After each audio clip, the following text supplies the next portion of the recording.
Good afternoon, ladies and gentlemen. Before I begin my speech today, I'd like to quickly conduct an experiment. How many people in this room can recall the names of betting companies? How many can you name? 1, 2, 3, more than 4? Now, what if I told you Melbourne were paying $1.78 to beat Hollywood on the weekend? Who understands that?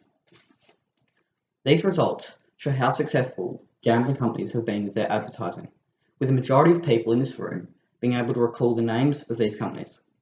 As well as this, it shows how these adverts aren't only being noticed by adults. In fact, they are being noticed by children too.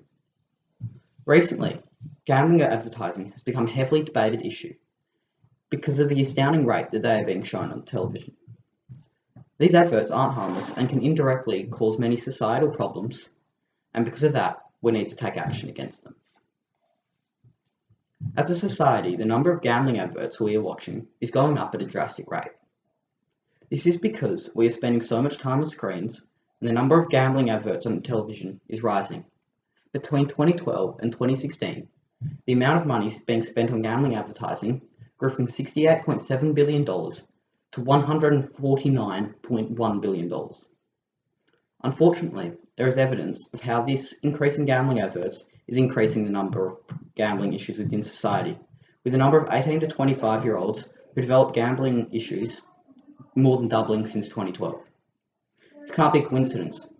As the number of adverts more than doubles, so does the number of people with gambling problems.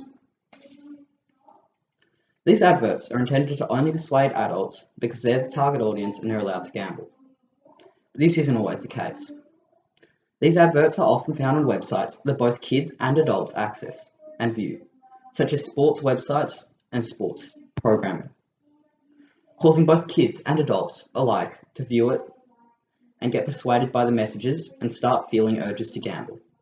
Samantha Thomas, an associate professor of public health at Deakin University, conducted an experiment to find how well kids remember these adverts. She found that 3/4 of kids could name at least one gambling company, and one quarter of kids could recall more than 4. On top of this, she found that these adverts are changing the perception of gambling, with 75% of kids thinking betting was a normal part of sport.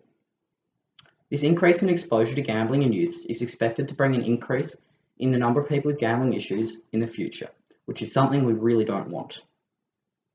This increase would bring many more society problems, such as an increase in domestic violence, child abuse, alcohol and drug consumption, taxes, smoking, divorces, unemployment, and suicide.